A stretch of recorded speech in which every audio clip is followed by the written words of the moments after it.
today will be histology, embryology of the endocrine system. Okay, so first slide organ is your pituitary gland. Pituitary gland is divided into two parts.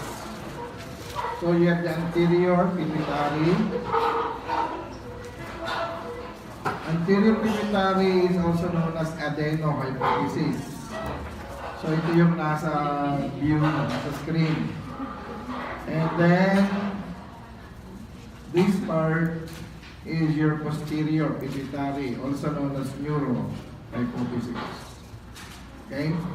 Now let's go back to the anterior muna.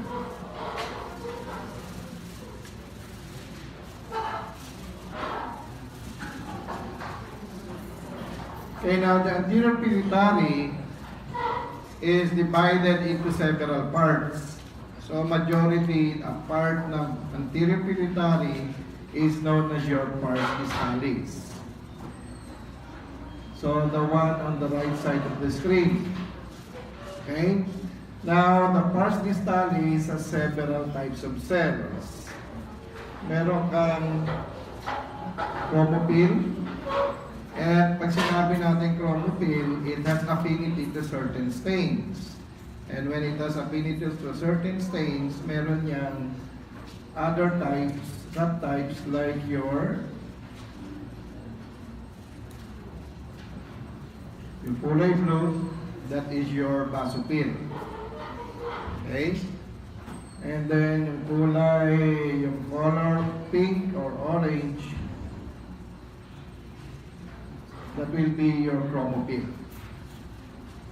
Okay? So under your chromophil,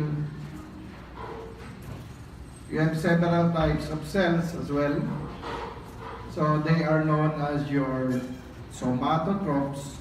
Pag sinabing somatotrophs, they release hormones which are involved in your growth.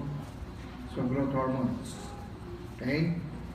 And the target organ of these growth hormones will be the bones and the muscles. Okay? And then the other type of acidophil will be your mammotrophs. So, pag sinabing mammotrophs, referring to the mammary gland. So this is involved in your production of milk. And the specific hormone of your mammotroph is your prolactin. Okay? Now, going back to your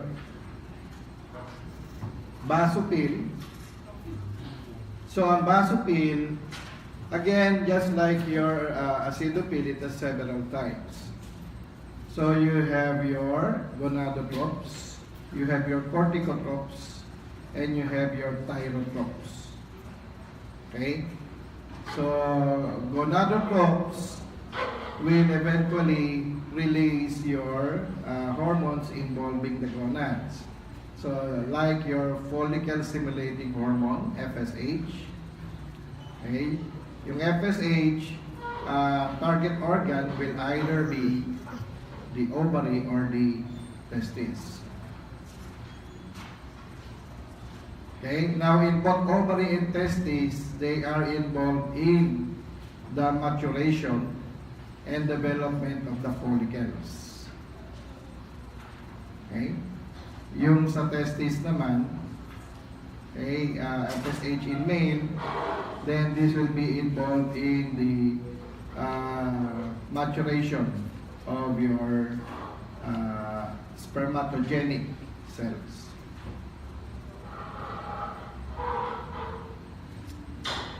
And then they are also involved in the formation of the secondary sexual characteristic of the individual. Okay, so iba ang itsura ng babae pag nag-puberty, iba ang magiging itsura ng lalaki pag nag-puberty. So this refers dun sa katulad example would be the hair. Okay, sa lalaki, tutubuan ng bigote, axillary hair, okay, pubic hair. Sa babae, pubic hair, axillary hair, and then development of mga breast. Okay, so yan ang sa babae. Then you have your corticotrophs. So corticotrophs releases your ACTH, adrenocorticotropic hormone. Adrenocorticotropic hormone, the target organ will be your adrenal cortex. Okay, now adrenal cortex sa several parts, dadaanan natin yan mamaya. Okay, which every part, every portion releases a particular hormone. Okay, so like your mineralocorticoids, aldosterone, then you also have steroid, cortisol, and then you have your weak androgens. Okay? So these are the hormones released by your adrenal cortex. So kung may cortex ka, meron kang medalla. Okay? Now your ACTH is involved only with the cortex, cortical part. And then you have the thyrotropes. Ang thyrotropes, target organ will be the thyroid. So the hormone that is released is your TSH, thyroid stimulating hormone. Okay? So ang thyroid stimulating hormone will stimulate the thyroid to produce and release its own hormones like your T3 and T4. Yung thiazolothyronine and yung thyronine. Now, I forgot to mention, doon sa gonadotropes, you also have another hormone like your luteinizing hormone, LH. The luteinizing hormone is involved in stimulating and promoting ovulation in female. Okay? So, FSH, LH, doon sa gonadotropes. And then sa thyrotropes, you have TSH.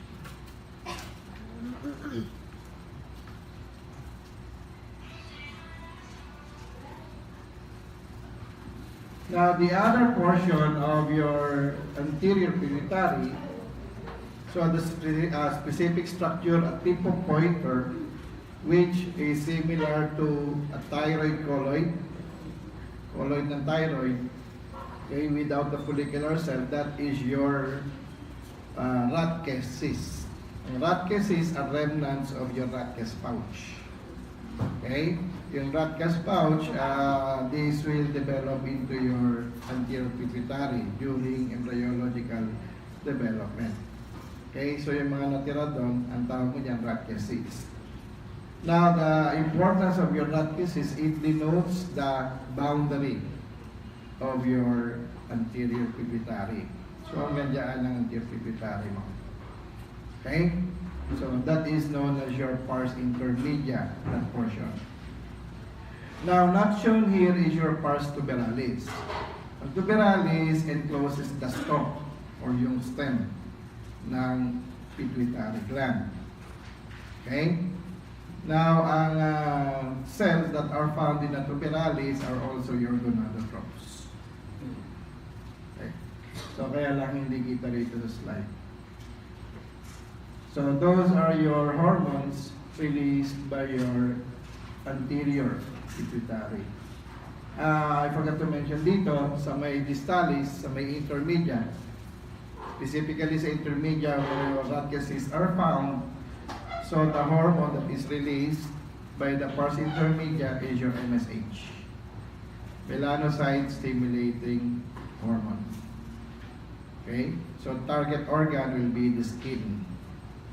So that yung mga melanocyte will release melanin.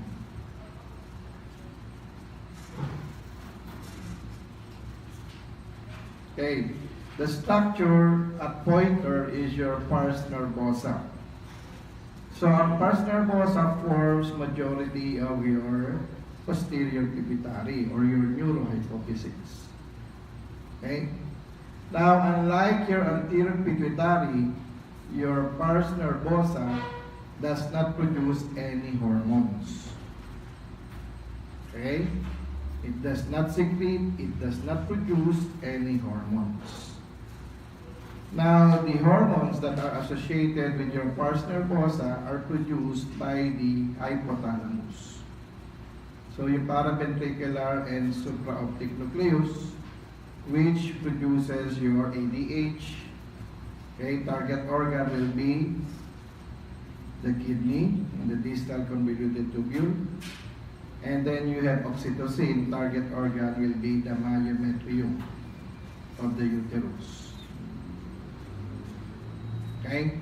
And this is released during labor. So, ADH and oxytocin are produced within the hypothalamus. Then they are stored within the neurohypophysis. And this storage area are known as your herring bodies. Okay? And then only to be released when needed. So, ang posterior pituitary does not again produce nor synthesize nor secrete hormones. So, they only release hormones. And the hormones that are released by your posterior pituitary are ADH and oxytocin. Okay? Now, your pars nervosa is largely made up of unmyelinated axons. So, yun yung axons coming from the hypothalamus. Okay? Now, the other part of your neurohypophysis is the stalk or infundibulum. So, wala naman tayong picture dito ng stalk. Putol. Okay? So, that is for your pituitary gland.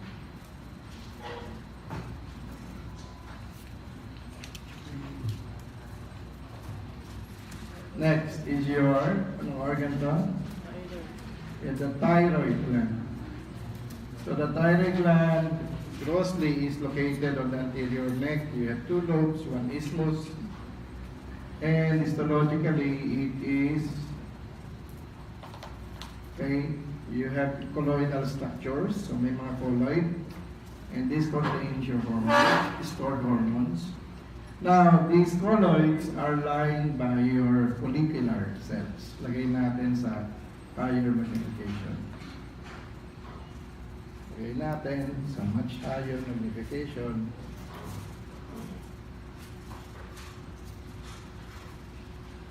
Okay. So, the cells lining or surrounding your colloid, ang colloid nyo yung kulay pink. Yan. And the cells surrounding your colloid are known as your follicular cells. So, these produce T3 and T4. Ang effect of your T3 and T4 or your triiodothyronine and tetraiodothyronine or thyroxine is that it increases your basal metabolic rate, BMR. It also increases your body basal temperature. Okay? Now, aside from your follicular cells, you also have another type of cell, mahirap mahanap, which is known as your clear cells or your parafollicular cells. Ang parafollicular cells, they are described as having pale staining cytoplasm and much larger than your follicular cells. They are usually found at the basement membrane of your follicular cells. So, dapat mas maputla. Okay? So, they may be found at the basement o pwede rin naman sa labas ng follicles. Kaya nga tinawag na para. Ito yung katabi ng araw, which is slightly paler than your follicular cells. So, yan are parafollicular cells or clear cells. So, secretion of your clear cells, it secretes your thyrocalcitonin or calcitonin, which you have taken up dun sa bone metabolism. Okay? So, ang calcitonin increases bone calcium level and decreases blood calcium level. Opposite to the effect of your anong hormone? PTH or parathyroid hormone. Anyway, dun sa demo, mas maganda yung C cells doon, clear cells.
Okay, identify the organ. So this is your pancreas. So our pancreas has two parts. So you have the exocrine part and the endocrine part. So wala na tayong pakailan doon sa exocrine dahil digestive yun ang function. Now for the endocrine part, the one of the structure, yung pale area, so that is your islet of Langerhans. That is the endocrine portion of your pancreas. Okay? Now the periphery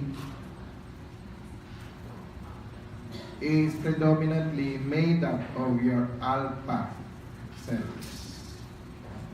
So yung periphery, yung islet, yung gilid, that is made up of your alpha cells and secretion is your glucagon. Glucagon increases your blood sugar level or blood glucose level. Now at the center,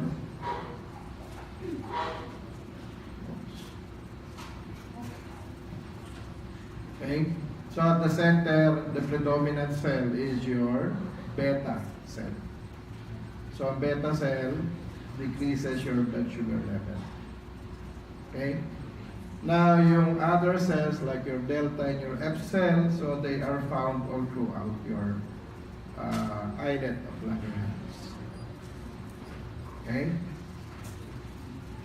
So, yung delta secretes your somatostatin. So, it inhibits your growth hormones.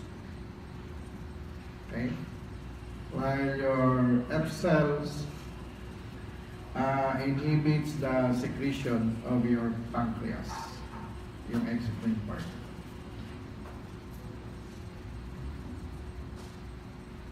Okay? So again, the organ is your pancreas.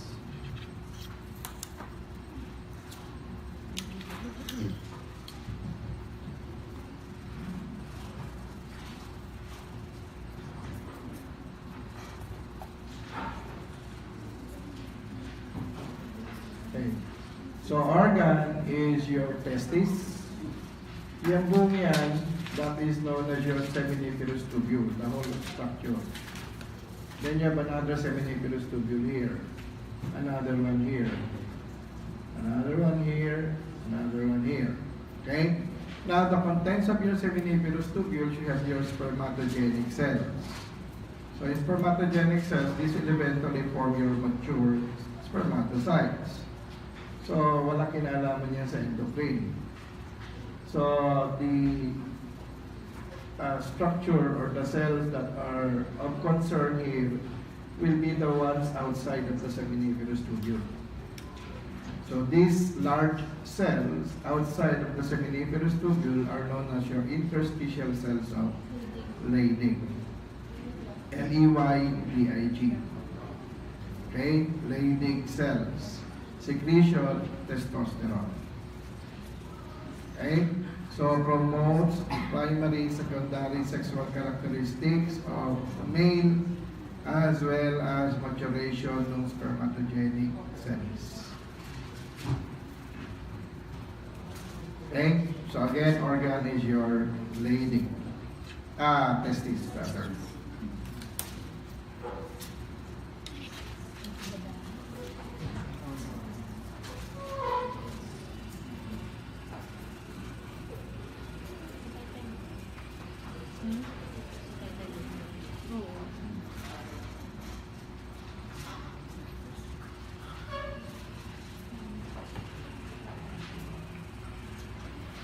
So, scanner view of your adrenal gland. So, it is an encapsulated gland. So, yan ang capsule. And then, beneath the capsule, yan, up to here, will be your adrenal cortex. Okay? So, sa kabilang side naman, from here, palabas ng capsule, up to here. Yan. Kasi ang capsule na yan nasa tip ng printer. Okay? So, lagay natin higher magnification. Low power view. So, organ is your adrenal gland. So, at the tip of the pointer is your capsule. So, beneath the capsule, you have the first sublayer of your cortex. So, that is known as your zona glomerulosa. So, ang zona glomerulosa are made up of cells that are arranged in cords. So, ang landmark nyo will be the capsule. Just beneath the capsule, you have the zona glomerulosa. Secretion of your zona glomerulosa, mineralocorticoids, specifically aldosterone. So, effect of your aldosterone promotes sodium reabsorption on the target organ. Target organ will be, ano pa nagre-reabsorb ng sodium? Kidney. So, specifically on what part of the kidney? Your DCT, distal convoluted tubule. Okay? Then next layer, beneath your glomerulosa, also arranged in parallel cords, so mas mahabang cords. That is your zona fasciculata. Zona fasciculata secretes glucocorticoids. Okay? So steroid. And small amount of weak androgen. So pag sinabing androgen, hormones that are geared for males. Magiging lalaki ang itsura mo. Okay. Then the next one, this is your zona reticularis. So ang landmark mo for zona reticularis will be this one, which is your medulla. So katabi ng medulla, reticularis. Okay? Now reticularis, secretion, you have your small amount of steroid, cortisol, and large amount of weak androgen. So, dalawang layers ang nagsisecrete ng steroid and androgen. Okay? Fasciculata, largely steroid, small amount of weak androgen, pero ang reticularis, large amount of weak androgen, small amount of steroid or cortisol. Okay? Then, the next one, labas na tayo ng cortex, yung katabi ng blood vessel, yung bluish one, okay, that is your adrenal medulla. So the cells of your adrenal medulla, they are known as chromaffin cells. So they are derived from the neural crest. Secretion are the catecholamines. So catecholamines referring to epinephrine and norepinephrine. Okay? So, layer of pointer, adrenal medulla. Layer of pointer, cortex. Pero kung specific layer, that will be your zona fasciculata. And this is your zona glomerulosa, which is part of the cortex. And then you have zona reticularis, kasi katabi siya ng medulla. Okay?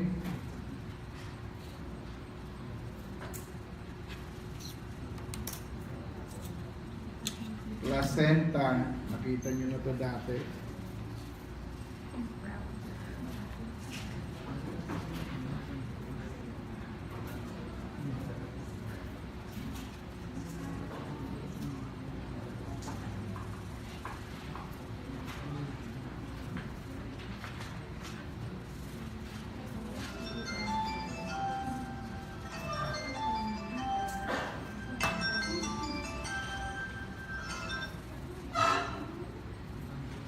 Magkakaharap ako. Mamaya na lang.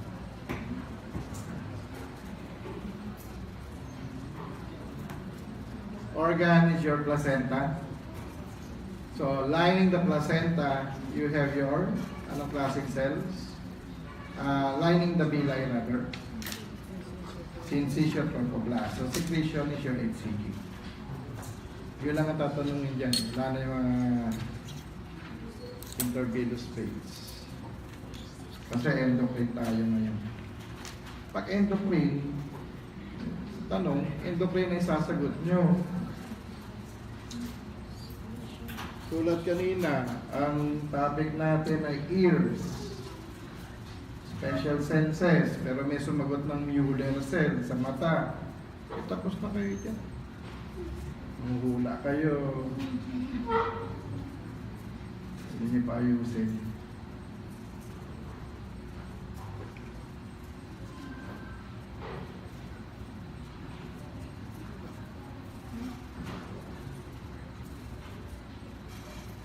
Organ is your pineal gland. Okay?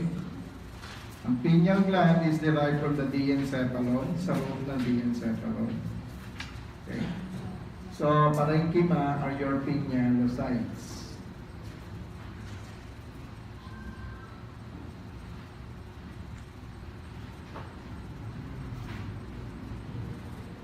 Now, these structures, which are made up of calcified structures, so these are known as your brain sands or samoma bodies. PSA double NO double MA. Okay? Samoma bodies. Now, endocrine-wise, wala yung kinalaman sa endocrine. Now, the samoma body serves as radiologic landmark. So, pag in-x-ray ka, nakita doon may mga calcified structures na nasa pineal gland yun. Okay?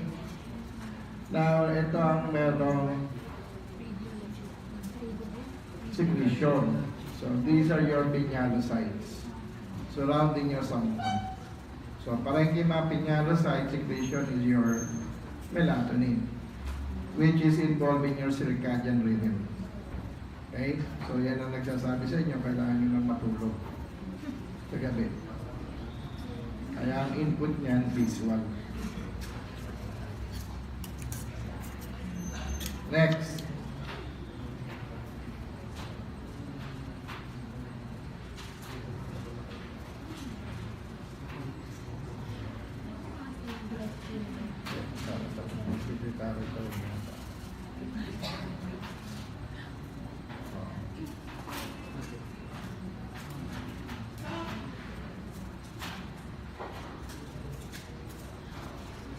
Pituitary pa rin ito. So nakikita nyo yung mga pink na, yun ang mga acidophil. Yung medyo blue, those are your basophils.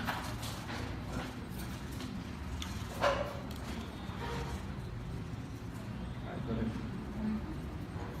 Pituitary pa rin.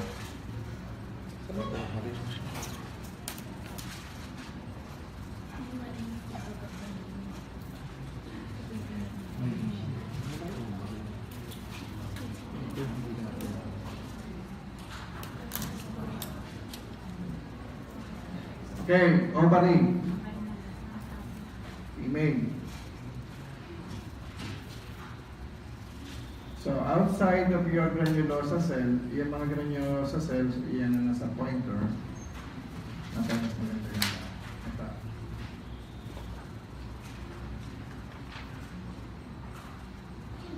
Ito, granulosa cell.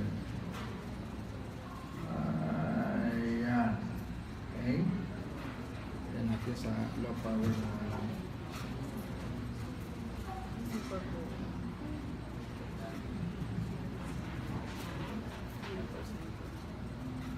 so yan ang granulosa cell. Then surrounding your granulosa cell, this is known as your theca interna. Now your theca interna converts your androstenedione into estrogen via your enzyme aromatase. Okay? So, ang secretion ng ovary is your estrogen. Okay? And then, hanap pa tayo na isa. You have another structure involved in your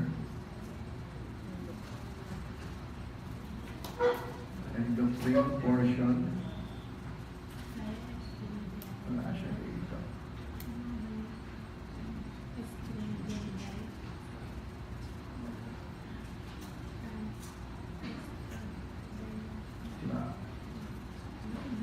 So, yung other structure dito sa ovary, alam mo na tayo dito sa slide, is your corpus luteum. So, ang corpus luteum is made up of your granulosa lutein,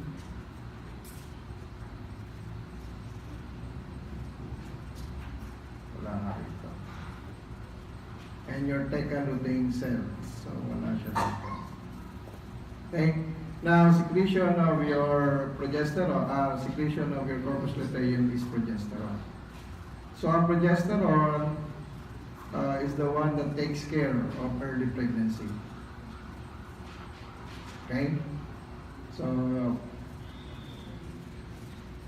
corpus luteum, so wala rito sa slide. So, secretion will be progesterone. So, pag tinanong kayo, secretion ng ovary, you have estrogen and progesterone. And embryo naman.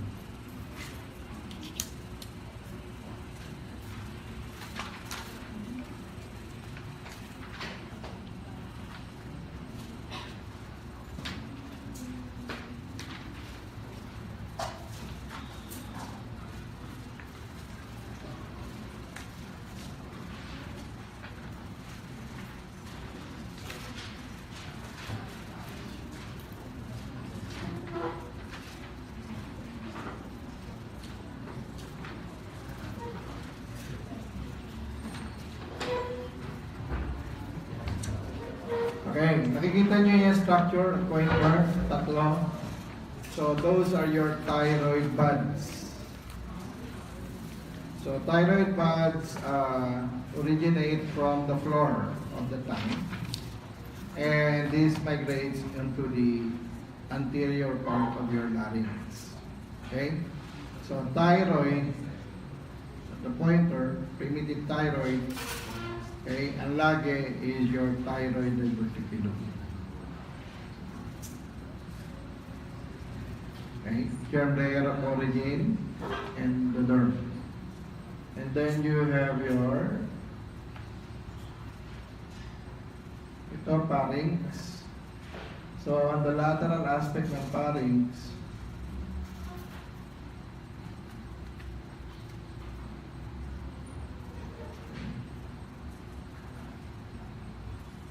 that is your ultimo bronchial body. So, ultimo bronchial body plus neural crest-cell, this will form your parathyroid. Parafollicular cells, rather. Okay? Parafollicular cells of the thyroid. That parathyroid. Okay? Now, your ultimo bronchial body is derived from the fourth pharyngeal pouch.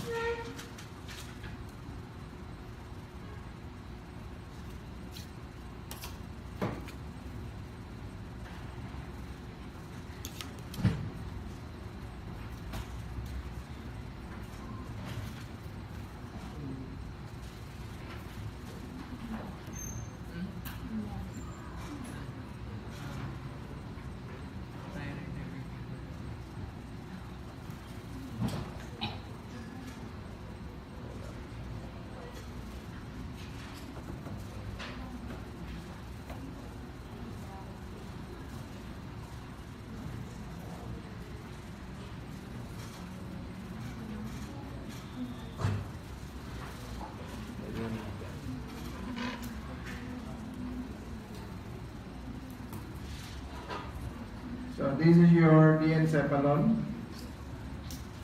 and then this structure is your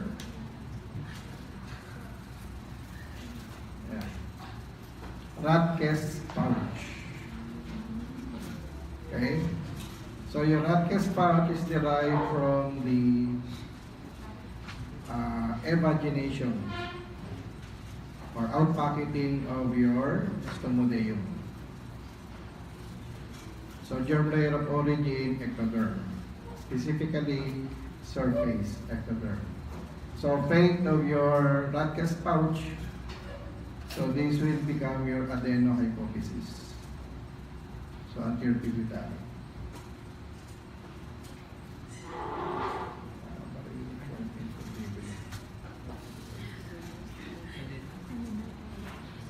Adenohypophysis.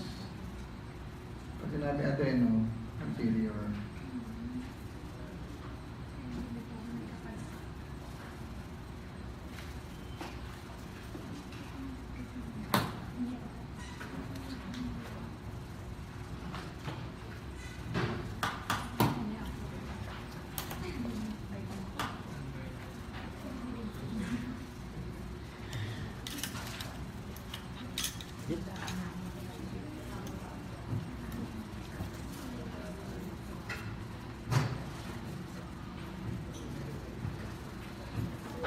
So another picture of your Radke's pouch.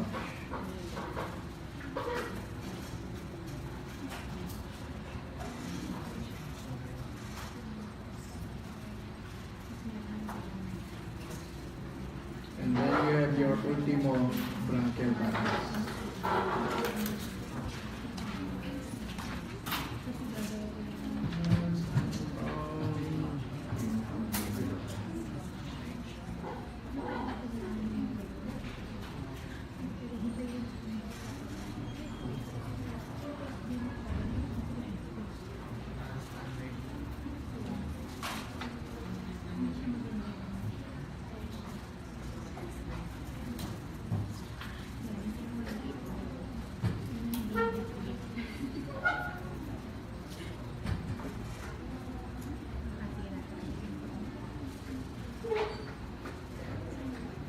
So ayan, that is your infundibulum.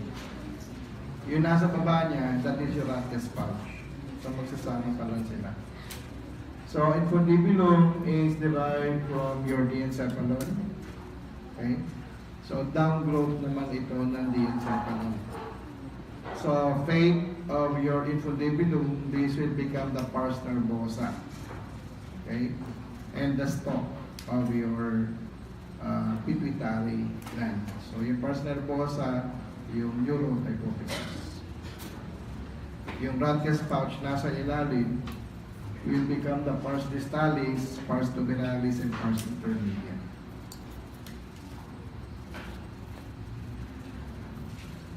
So yung infundibulum, germ layer of origin, ectoderm. So neuroectoderm.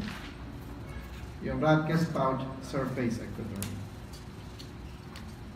Slide na lang.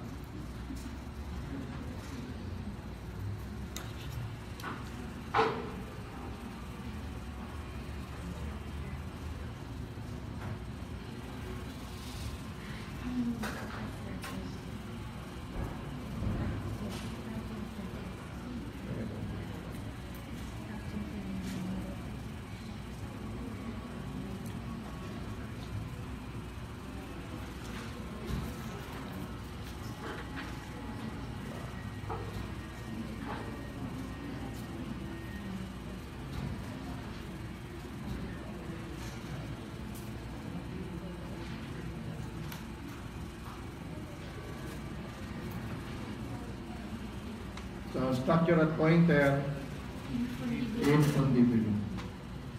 Dalawa pala, infundibulum.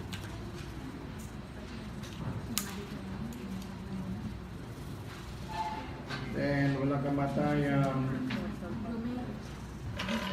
Lumerulog.